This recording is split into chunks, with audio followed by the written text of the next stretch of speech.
Oke, Assalamualaikum warahmatullahi wabarakatuh. Selamat malam semuanya. Perkenalkan, kami dari kelompok 7 yang beranggotakan 3 orang. Saya sendiri, Aniatul Zakia, kemudian ada Afda Almaiza, dan terakhir ada Iqfa Handia Prestikawati. Kami akan mempresentasikan dengan judul Research Design. Research Design. Pengertian dari Research Design adalah rangkaian prosedur dan metode yang dipakai untuk menganalisis dan menghimpun data untuk menentukan variabel yang akan menjadi topik penelitian. Sedangkan menurut ahli yang bernama Silain pada tahun 2018, desain penelitian adalah desain mengenai keseluruhan proses yang diperlukan dalam pelaksanaan dan perencanaan penelitian. Beberapa desain penelitian utama yang umum digunakan dalam bidang penerjemah antara lain ada descriptive research atau penelitian deskriptif, kemudian comparative research atau penelitian komparatif, ada experimental research atau penelitian eksperimental, lalu ada case study atau studi kasus, dan kemudian ada corpus-based research atau penelitian berbasis korpus. Oke, yang pertama descriptive research atau penelitian deskriptif. Penelitian deskriptif adalah metode penelitian yang bertujuan untuk memberikan gambaran rinci mengenai fenomena tertentu. Dalam hal ini, fenomena penerjemahan. Fokusnya adalah mengamati dan menjelaskan apa yang terjadi tanpa mencoba mengubah atau mempengaruhi fenomena tersebut. Penelitian deskriptif menjelaskan fenomena penerjemahan, seperti bagaimana teks tertentu diterjemahkan dalam konteks berbeda atau bagaimana penerjemah menghadapi tantangan tertentu. Deskripsi fenomena penerjemahan dalam konteks yang berbeda atau tantangan yang dihadapi oleh penerjemah dengan beberapa poin utama sebagai berikut. Yang pertama, penerjemahan dalam konteks budaya. Kemudian yang kedua, penerjemahan dalam konteks bahasa. Yang ketiga, penerjemahan teknis. Yang keempat, penerjemahan sastra dan kesenian. Yang kelima, tantangan penerjemahan budaya spesifik. Dan yang keenam, tantangan dalam audiovisual. Lanjut, yang kedua, comparative research atau penelitian komparatif. Penelitian komparatif adalah metode yang digunakan untuk membandingkan berbagai hasil terjemahan dari teks yang sama, baik dalam bahasa yang berbeda atau dalam periode waktu yang berbeda, dengan memberikan wawasan tentang bagaimana faktor budaya, bahasa, dan konteks historis mempengaruhi hasil terjemahan. Kemudian selanjutnya akan dijelaskan oleh teman saya, yaitu Afda Almaiza. Iqfa Handia.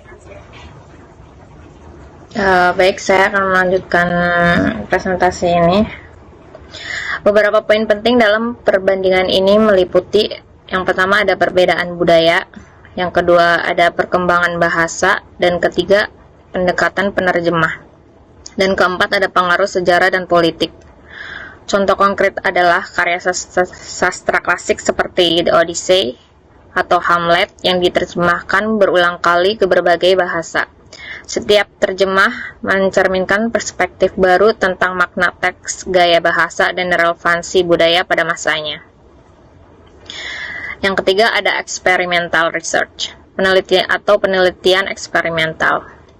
Penelitian eksperimental adalah metode penelitian yang melibatkan eksperimen terkontrol untuk mengevaluasi pengaruh variabel tertentu dalam konteks penerjemahan. Dalam penelitian ini, variabel-variabel dikontrol dengan ketat agar pengaruh yang diukur dapat diidentifikasi dengan jelas. Penelitian eksperimental melibatkan eksperimen terkontrol, seperti menguji dampak terjemahan mesin versus terjemahan manusia atau mengukur beban kognitif penerjemah. Contoh dari penelitian eksperimen dalam penerjemahan. Yang pertama ada penerjemahan mesin versus penerjemahan manusia. Eksperimen ini menguji kualitas, akurasi, dan keefektifan terjemahan mesin, misalnya Google Translate, dibandingkan dengan penerjemahan manusia.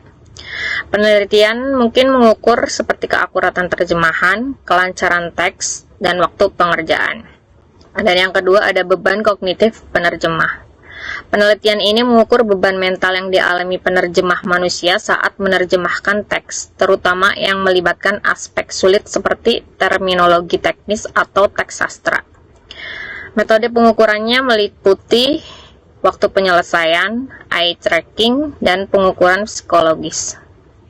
Dan yang keempat ada case study atau studi kasus. Studi kasus adalah metode penelitian yang bertujuan untuk menggali secara mendalam dan menyeluruh tentang suatu objek atau fenomena tertentu. Dalam konteks penerjemahan, studi kasus berfokus pada satu proyek penerjemahan atau seorang penerjemah, menganalisis tantangan yang dihadapi dan strategi yang digunakan dalam proses penerjemahan. Dan selanjutnya akan dilanjutkan oleh Iza Almaiza. Selanjutnya, ada elemen utama dalam studi kasus penerjemahan. Yang pertama, proyek atau teks yang diteliti. Yang kedua, tantangan penerjemahan. Yang ketiga, strategi yang digunakan. Yang keempat, hasil dan refleksi. Secara keseluruhan, studi kasus penerjemahan memberikan wawasan mendalam tentang bagaimana penerjemah menavigasi tantangan yang kompleks dan membuat keputusan untuk menghasilkan terjemahan yang setia, akurat, dan mudah dipahami studi kasus. Yang kelima, ada corpus-based research. Penelitian berbasis korpus. Penelitian berbasis korpus dalam penerjemahan memanfaatkan kumpulan teks terjemahan yang besar, disebut korpus, untuk mempelajari berbagai aspek penerjemahan, seperti pola penggunaan bahasa, terminologi, dan praktik penerjemahan di berbagai genre atau bahasa. Korpus ini biasanya terdiri dari teks sumber asli dan terjemahannya dalam bahasa yang berbeda. Komponen-komponen penelitian berbasis korpus. Yang pertama ada korpus dari korpus target dan korpus jenis target. Yang kedua ada tujuan penelitian. Yang pertama identifikasi pola, analisis terminologi, studi praktek penerjemahan. Dengan menganalisis korpus, peneliti dapat memahami berbagai hal, seperti yang pertama, pola penerjemahan, yang kedua, konsistensi terminologi, yang ketiga, perbandingan genre penerjemahan, yang keempat, perbandingan antar bahasa. Kesimpulannya, desain penelitian ini saling melengkapi dalam penerjemahan, memberikan pandangan yang lebih mendalam tentang teori, teknik, dan praktek penerjemahan. Keseluruhan desain penelitian ini dapat digunakan secara terpisah atau dikombinasikan untuk mendapatkan pemahaman yang lebih mendalam tentang berbagai aspek penerjemahan, termasuk kualitas, akurasi, keefektifan, serta dampak dari metode dan teknologi penerjemahan. Dengan berbagai pendekatan ini, peneliti dapat lebih memahami proses penerjemahan dan mengembangkan metode yang lebih efektif sesuai dengan kebutuhan dan konteks yang berbeda. Oke, sekian presentasi dari kelompok 7. Apabila ada kesalahan dalam berkata atau kalimat kami mohon maaf. Untuk yang mau bertanya, silahkan tulis di kolom komentar. Terima kasih banyak semuanya. Selamat malam. Assalamualaikum warahmatullahi wabarakatuh.